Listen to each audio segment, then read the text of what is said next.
Dating across cultures always sounds like an exciting adventure. A passionate journey where two people from different worlds find each other and create something unique. And for many American women, dating a Brazilian man seems like stepping into a whirlwind of romance, laughter, and fiery passion. Brazilian men have a reputation for being charismatic, playful, and intensely affectionate, and in the beginning, it feels like every dream of romance has finally come true. But what starts as an intoxicating romance quickly reveals itself to be far more complicated. The question is not whether the attraction is real, it is, but whether an American woman can truly survive the intensity of being in a relationship with a Brazilian man. Before we dive deeper into this story, don't forget to subscribe to the channel. Hit the like button, and share your thoughts in the comments. Have you ever dated someone from a culture completely different from yours? Did it make you feel alive, or did it leave you exhausted? Share your experience, because what you're about to hear might make you think twice. Jessica was an American woman from New York, confident, independent, and proud of her freedom. She had built her own life, her own career, and she believed that love should be about partnership, equality, and respect. She wasn't looking for someone to complete her, she was already whole. But when she met Rafael, a Brazilian man visiting the city from Rio de Janeiro, everything about him seemed to sweep her off her feet. Rafael was magnetic, his smile contagious, his voice full of energy, his presence commanding yet warm. He looked at her like she was the only person in the room, and he treated her with a level of attention and passion she had never experienced before. From the very first moment, Jessica felt alive in a way she hadn't in years.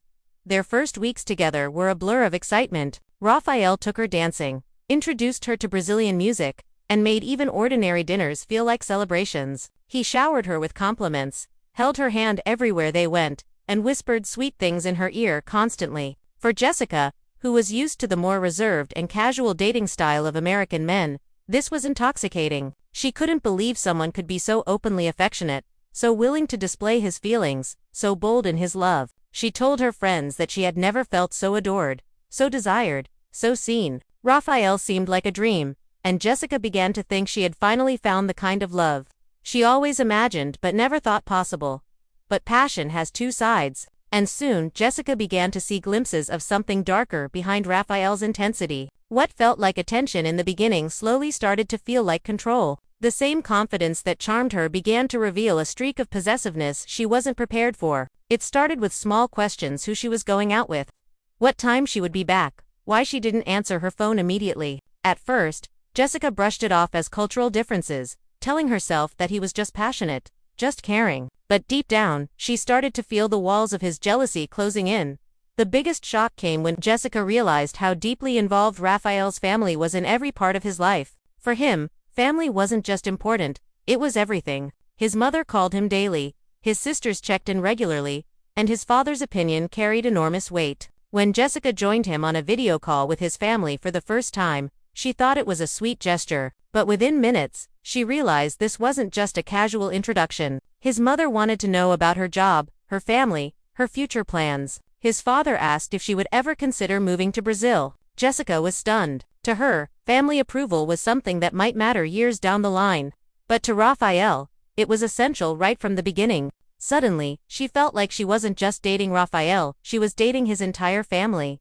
For Jessica, used to independence and privacy, this felt overwhelming. She valued her freedom, her ability to make decisions without interference. And here she was being evaluated like a candidate for a lifelong role after only a few weeks. But for Rafael, this was natural, even necessary. In his world, family is central to every relationship, and no one makes major decisions without considering their loved ones. To him, Jessica's discomfort seemed selfish, almost cold. He couldn't understand why she didn't see his family's involvement as a sign of love and unity. To her, it was suffocation. To him, it was loyalty.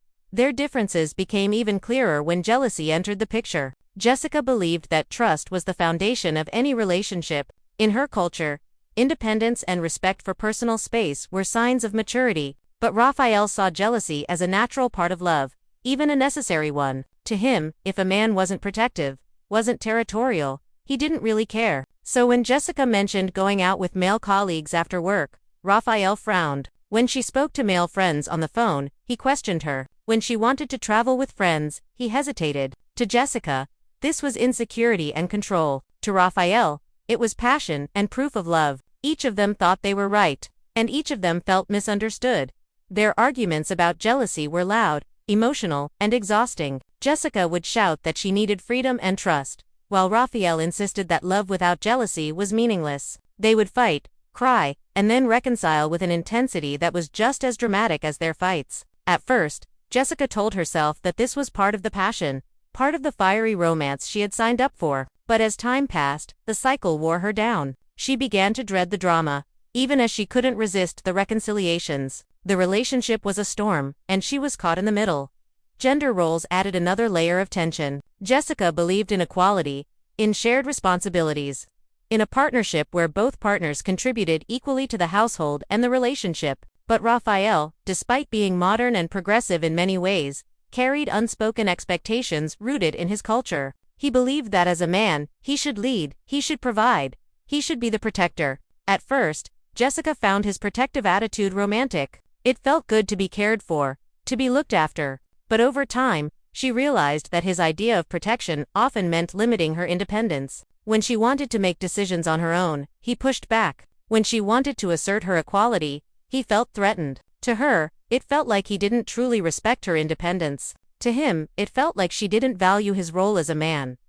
Their communication styles clashed as well. Jessica was direct, open, and unafraid to confront issues head-on. She believed that problems should be discussed, laid bare, and resolved through conversation. Raphael, however, oscillated between extremes. Sometimes he was explosive, shouting and gesturing passionately, pouring his emotions out in waves of intensity. Other times he withdrew, refusing to talk, retreating into silence. For Jessica, this was maddening. She never knew what to expect: an emotional outburst or a wall of silence. Their arguments became unpredictable storms, followed by equally passionate reconciliations. At first, the drama felt like passion, but as it repeated, it became exhausting.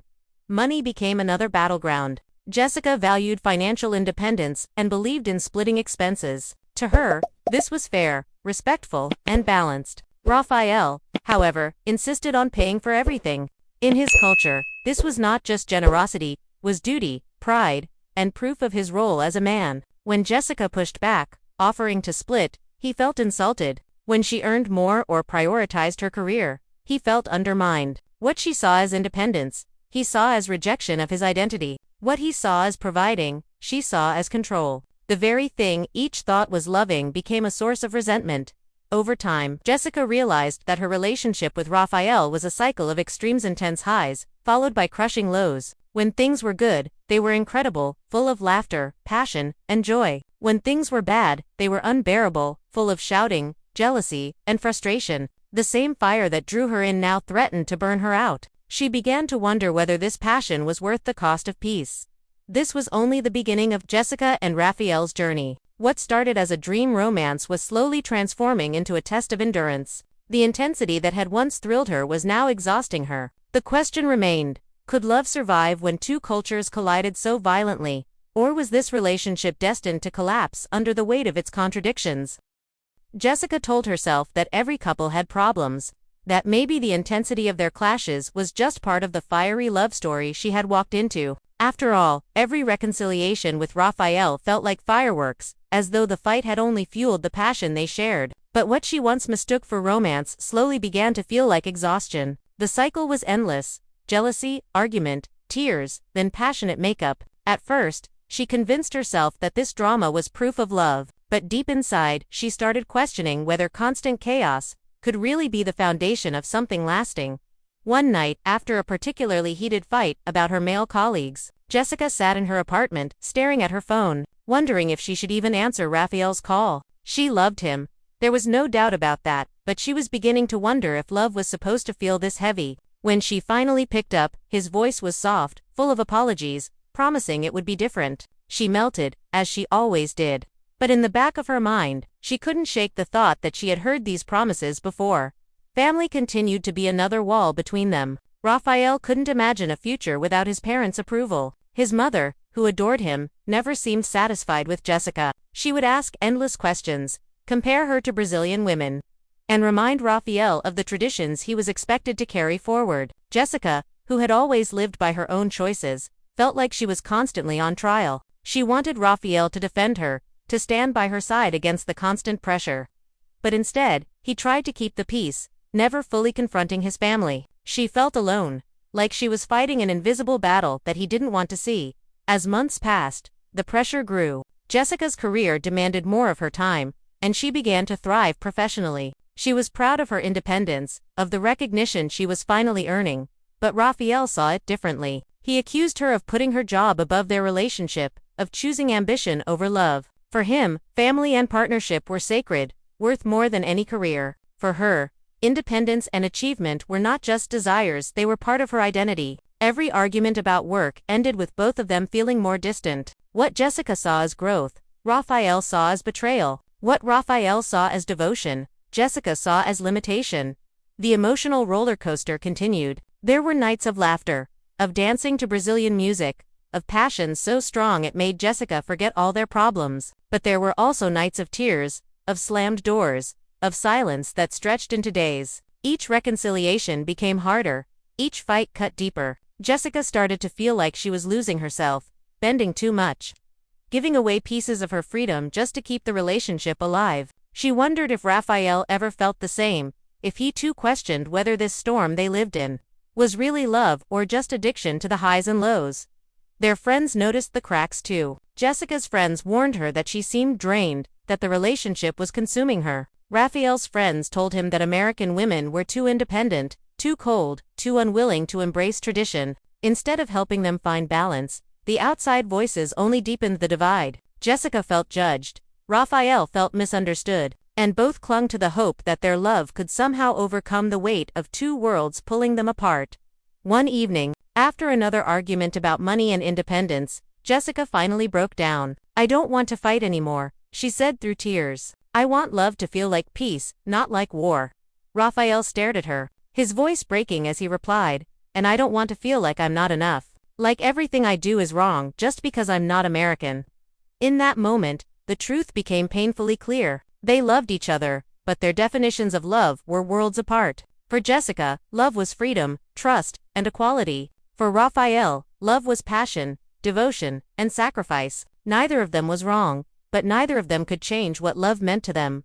They tried again, of course. Love always makes people try again. More promises, more reconciliations, more nights of fire and days of frustration, but the cracks only widened. The cycle became unbearable. What began as fascination had turned into fatigue. What began as laughter had turned into tears. Jessica realized she wasn't just dating Raphael, she was constantly negotiating with a culture, with traditions, with expectations she could never fully embrace. Raphael realized he wasn't just in love with Jessica, he was in love with an idea of how love should be, and she would never fit that mold. In the end, love between an American woman and a Brazilian man isn't impossible, but it comes with a price most aren't willing to pay. The problem is never the feelings, they are real, powerful, unforgettable. The problem is the clash of worlds, the collision of values, the endless battle between freedom and devotion, independence and tradition, trust and jealousy. Some couples find a fragile balance, living in compromise and discomfort, but most, like Jessica and Raphael, discover that passion isn't enough to survive the weight of cultural contradictions. So now, the question comes back to you. Would you survive dating a Brazilian man? Could you handle the jealousy, the constant family interference, the fiery highs and devastating lows? Could you give up part of your independence in exchange for passion that burns brighter than anything you've ever known? Or would the fire consume you until nothing was left but ashes? Share your thoughts in the comments. Don't forget to subscribe, and pass this story on to someone who needs to hear it. Because when cultures collide, love is never simple, it's survival.